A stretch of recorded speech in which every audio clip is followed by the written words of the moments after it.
ఏలూరు జిల్లా పోలవరం నియోజకవర్గం కుకనూరు సీఎం కాలనీలో ఎంఆర్పీఎస్ కుకనూరు మండల కన్వీనర్ గాడిద ఉమామహేశ్వరరావు అలాగే మాదిగ అధ్యక్షతన జరిగిన పత్రికా విలేకరుల సమావేశంలో ఏలూరు జిల్లా కమిటీ ఎంఆర్పీఎస్ ముఖ్య నాయకత్వంలో నిర్వహించారు.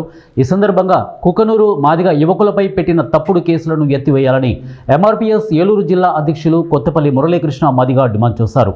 దళితులపై మున్నూరు కాపులు ఇచ్చిన తప్పుడు కౌంటర్ కేసును వెంటనే ఎత్తివేయాలని, కాపులపై దళితులు పెట్టిన ఎస్సీ అట్రాసిటీ కేసులో కాపులను అరెస్టు చేయాలి అని ఎంఆర్పీఎస్ జిల్లా కమిటీ డిమాండ్ చేశారు. కుక్కనూరు మాదిగలపై పెట్టిన తప్పుడు కేసులను ఉపసంహరించుకోకపోతే పద్మశ్రీ మందకృష్ణ మాదిగ తరపున జిల్లా వ్యాప్తంగా పెద్ద ఎత్తున ఉద్యమిస్తామని పిలుపునిచ్చారు. ఈ కార్యక్రమంలో ఎంఆర్పీఎస్ రాష్ట్ర నేత విసంపల్లి అలాగే సిద్ధు మాదిగ, చింతలపూడి నియోజకవర్గ అధ్యక్షులు ముక్తేశ్వర మాదిగ, ఇక ముత్తయ్య మాదిగ తదితరులు ఈ కార్యక్రమంలో పాల్గొన్నారు.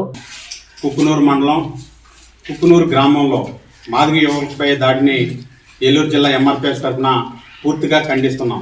ఎందుకంటే మైనర్లైన మాదిగల పైన కాలేజీకి టిఫిన్ చేయడానికి వెళ్తుంటే అక్కడున్న అగ్రవర్ణాలకు సంబంధించిన మున్నూరు కాపు యువకులు దారి కాసి మీరు బళ్ళ మీద తిరుగుతారా అని వల్గర్ లాంగ్వేజ్తో కులం పేరుతో దూషించి కొట్టిన వారిని పోలీస్ డిపార్ట్మెంటు వెంటనే అరెస్ట్ చేయాలని, అదే విధంగా ఆ దాడికి కౌంటర్గా పెట్టిన కేసును వెంటనే ఎత్తివేయాలని ఎంఆర్పీఎస్ తరఫున పూర్తిగా ఏలూరు జిల్లా తరఫున డిమాండ్ చేస్తున్నాం.